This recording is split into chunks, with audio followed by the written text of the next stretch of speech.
लव जिहादचे प्रकार या मराठवाड्यामध्ये जास्त प्रमाणात होत आहेत. करणारे आरोपी हे कोणत्या जाती धर्माचे सर्वांना माहिती आहे. म्हणून याचा कायदा कडक कायदा झाला पाहिजे आणि अशांना फासावर लटकवलं पाहिजे अशी स्पष्ट भूमिका आमची आहे. तुमच्या पक्षाचे सर्व अमित शहा आहेत ते तुमच्या पक्षाचे मालक आहेत असं संजय राऊत म्हणतात. आता आमच्या पक्षाचे मालक ठरवणार हा कोण आहे? या दलालांनी आमच्या पक्षाबद्दल बोलू बी नाही. आता शरद पवारांच्या चरणी जे काय ते लीन व्हायचे तिथूनही त्यांना आता लाद बसलेली आहे. म्हणून आता त्यांचा सिरोल ओकचा प्रवेश बंद झाल्यामुळं त्यांची ही संभ्रम अवस्था आहे. उभाटा गटाने त्यांना त्यांच्याकडे घेण्याचा प्रयत्न केला, उमेदवारी दिली, परंतु त्यांनाही सुरेश बनकरांना कळून आलेले की तिथं काही खरं नाही आहे. म्हणून ते पक्षात पुन्हा वापस गेले. ही जी काही विधानसभेच्या टायमाला जे काही पैसे घेऊन तिकीट वाटप करण्याचा जो काही प्रकार झाला होता त्यातीलच हा प्रकार. पश्चिममध्ये सुद्धा जे काही उमेदवार होते ते सुद्धा आता त्यांचं बॅनर लावत नाही, त्यांचे फोटो लावत नाही. तेही सुद्धा मला वाटतं इतर पक्षात जातील. म्हणून उभाटा गटाला आता मराठवाड्यामध्ये अस्तित्व राहिलेलं नाही. रावसाहेब दानवे यांनी अब्दुल सत्तारांवरती टीका केलेली आहे. त्यांनी असं म्हटलंय की ते एका विशिष्ट विचारधारेच्या व्यक्तींना शासनाच्या सर्व योजनांचा लाभ मिळवून देतात व इतर जे समाजाची लोक आहेत त्यांना मिळू नये अशी त्यांची व्यक्ती, त्यामुळे त्यांना विरोध होतोय. रावसाहेब दानवेने त्यांचं मत व्यक्त केलेलं आहे. त्या ठिकाणची परिस्थिती काय आहे, कशी आहे या संदर्भामध्ये मी सुद्धा सिल्लोडला जाणार आहे.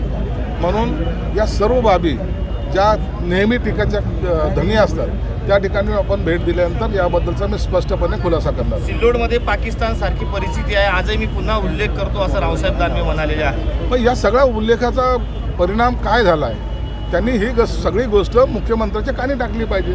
मुख्यमंत्री भाजपचे नेते आहेत आणि त्यांच्या कानी जर ही गोष्ट टाकली तर इथं जे काही पाकिस्तानहून आलेले असतील किंवा बांगलादेशी असेल त्याला काढायला सोपं जाईल.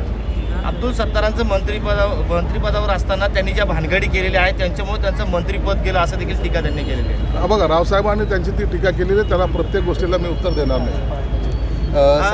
लव जिहादचा कायदा करण्याच्या हालचाली सुरू आहेत आणि तसाच काही एक प्रकार आता जालना आणि संभाजीनगरमध्ये घडलेला आहे. आजचीच घटना आहे.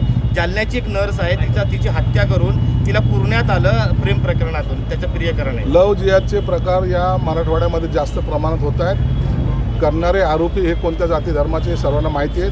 म्हणून याचा कायदा कडक कायदा झाला पाहिजे आणि अशांना फासावर लटकवलं पाहिजे अशी स्पष्ट भूमिका आमची आहे. बरं, एक महत्त्वाचं म्हणजे तुमच्या पक्षाचे सर्व अमित शहा आहेत ते तुमच्या पक्षाचे मालक आहेत असं संजय राऊत म्हणतात. आता आमच्या पक्षाचे मालक ठरवणार हा कोण आहे? या दलालांनी आमच्या पक्षाबद्दल बोलू बी नाही. त्यांच्या पक्षाचा प्रमुख कोण आहे हे त्यांनाच माहीत नाही आहे. ना पक्षप्रमुख आहे ते माहीत नाही आहे, कोण नेता आहे ते माहीत नाही. कोणीही उठतं सकाळी बोंबलतं आणि त्यांचा पक्ष चालतो.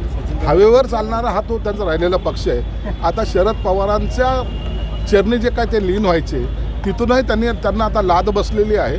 म्हणून आता त्यांचा सिरोल ओकचा प्रवेश बंद झाल्यामुळं त्यांची ही संभ्रम अवस्था आहे आणि ते आता फ्रस्ट्रेशनमध्ये गेलेले आहेत. काही दिवसांना यांना दवाखान्यामध्ये ॲडमिट करणं हे गरजेचं होणार आहे. छत्रपती संभाजीनगरच्या महापालिका निवडणुकावरून भाजपचं अकेला चौरोचा नारा देत आहेत. वारंवार ते म्हणतात की आम्ही एकट्या लढणार आहेत आणि मतदान झाल्यानंतर निर्णय लागल्यानंतर आम्ही पुन्हा एकत्र येऊ.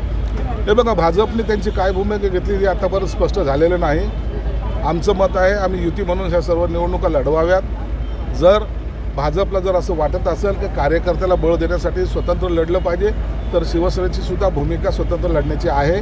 शिवसेनासुद्धा स्वतंत्र लढेल आणि मग त्यांच्याप्रमाणे जर त्यांना जर निवडणुकीनंतर जर युती करायची असेल त्यालाही आमची सहमती आहे. मोठ्या प्रमाणात ठाकरेंचे नगरसेवक तुमच्या सोबत येत आहेत, अजूनही काही नगरसेवक येणार आहे अशा चर्चा आहे. काय नगरसेवक येत आहेत, पदाधिकारी येत आहेत, आमदार येत आहेत. आता खासदाराला जेवणाला जायला सुद्धा बंदी घातली. ते खासदारही काही दिवसात तुम्हाला आमच्या पक्षात आलेले दिसतात.